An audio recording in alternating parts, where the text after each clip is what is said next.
In an instant classic with massive playoff implications, Steph and LeBron, along with their sidekicks Pods and Austin Reeves, dueled to an epic finish that ended with a barrage of threes. But for most of the game, the Warriors had a pretty comfortable lead.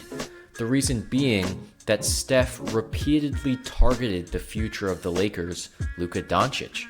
Multiple times, by my count 14, the Warriors brought Luka up in ball screen actions to exploit his defense with Steph, and it worked. In another installment of the California rivalry, Luka's slow feet may have made the difference. Let's review. Maybe one of the defining plays last night was Steph getting Luka on the switch and absolutely dusting him for the easy layup. Now, it wasn't this play alone. The Warriors were doing this for much of the game, as we can highlight in these two crucial plays to seal the win, how Steph repeatedly found Luka in ball screens, and how the Warriors would do anything they could to get that matchup. So let's watch how insistent they were on getting Luka in these switches. Initially, we have this Rui-Steph matchup, but as we'll see throughout the video, the Warriors tried everything they could all night to bring Luka up in these ball screens. As in this first clip, Moody's going to come set this ball screen to get the switch onto Luka for Steph. And basically every single time, Steph is going to attack this one way or another. Initially, he's just going to beat Luka's slow feet off the dribble and get to the paint. He ultimately misses the layup, but Steph is going to repeatedly attack the entire game. Here we are again, Steph and Pods running this screening action. Austin Reeves is a bit too far behind, which means that Luka has to take the switch. Of course, Steph is more than happy to do this, as he's just going to run straight into the paint with Luka being slow off of that screen. Luka is notably not a great asset when guarding these screens. He's a poor screen navigator. He has slower feet. If you want to praise Luka's defense, you would praise him for his physicality, how difficult it can be to post up on him, if you even want to say that, but definitely not in these screening actions. And the Warriors all night are just trying to exploit him. Look in this possession where Kuminga's going to come set this back screen for Steph to back cut as he's being top locked right here.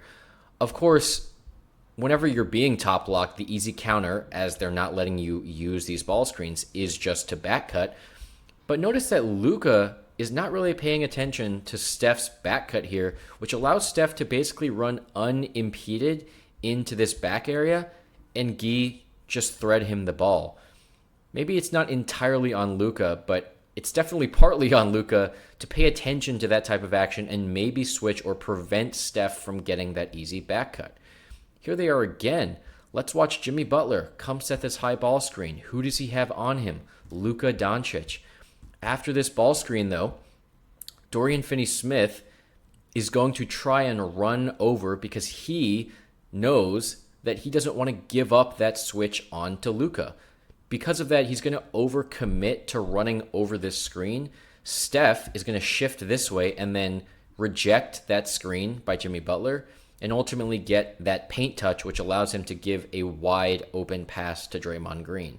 So something else that was happening this game is that even if Steph didn't use the ball screen to take advantage of Luka Doncic, he can still fake or reject and ultimately get paint penetration, which gives wide open shots.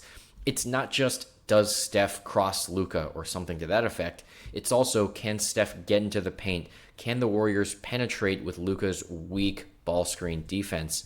Draymond misses here, but the Warriors are getting really easy looks whenever they're attacking Luka, and Steph actually ends up making that three. Notice the Warriors are going to, again, try and get this switch onto Luka. But notably, Steph was also willing to just pull it last night if Luka was even a step behind him whenever they're trying to get these switches, as he just pulls up from three, because the Lakers really don't have that sense of urgency with Gabe Vincent and Luka not immediately blitzing Steph. Again, Jimmy Butler, ball screen, on to Austin Reeves, which gets Steph the switch on to Luka Doncic. The Lakers, for some reason, were willing to give this up for most of the night. Now, Steph didn't burn Luka the way that you would expect him to. Steph easily could have had 50 points if he made a few of those threes. But the Warriors were doing everything they could all night to get these switches. Again, here, another switch onto Luka Doncic. And what's Steph going to do? 13 seconds left on the shot clock. You have an advantageous matchup. You better just pull it. He does miss. He missed a lot of those threes last night. But it wasn't really too important because what it shows you is that the Warriors were willing to take their chances. If they could get that Luka matchup, they would take it.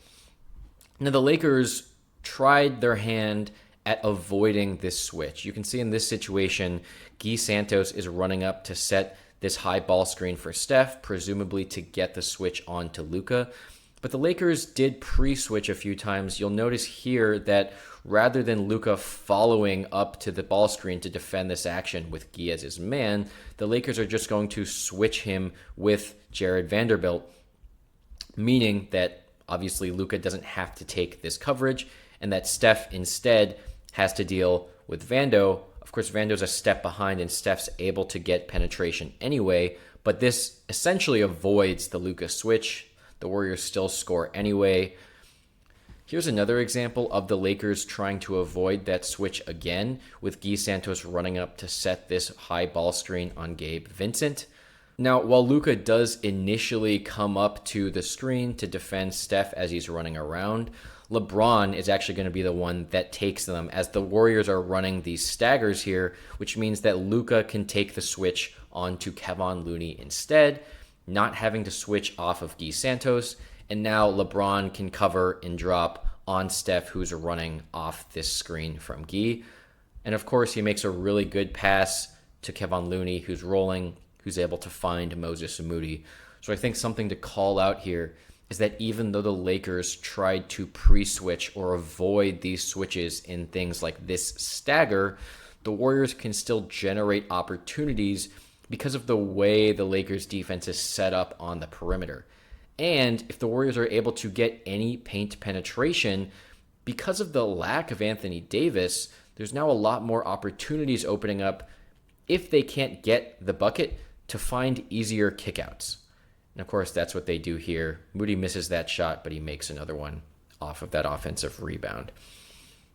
Now let's revisit the very first play we showed you where Steph dusts Luka, because what we didn't include was how the Warriors got this switch in the first place.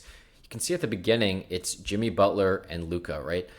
But we know, as the Warriors have been doing this entire game, their goal is to get Steph onto Luka. So what do? First, we have this pin down for Steph to run up to the top. As soon as Steph gets the ball here, you know that the Warriors are instantly going to flow into this ball screen to get Steph onto Luka Doncic. Now, the Lakers give this up pretty willingly, which was somewhat surprising. It's not clear that you really have a lot of options with this defense.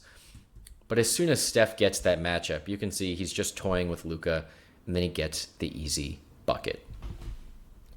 In a game that ended up being pretty close for the Warriors despite how well they played, they never really felt super uncomfortable because whenever they needed to score, they could always rely on Steph dusting Luka in ball screens, or if the Lakers switched up their defense, Steph or someone else finding paint penetration and exploiting Luka's poor screen navigation.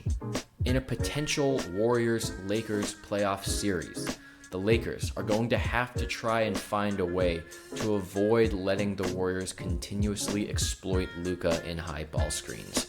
And for the Warriors, they're going to need to make sure that when the Lakers find that counter, their role players are hitting shots. Thanks for watching.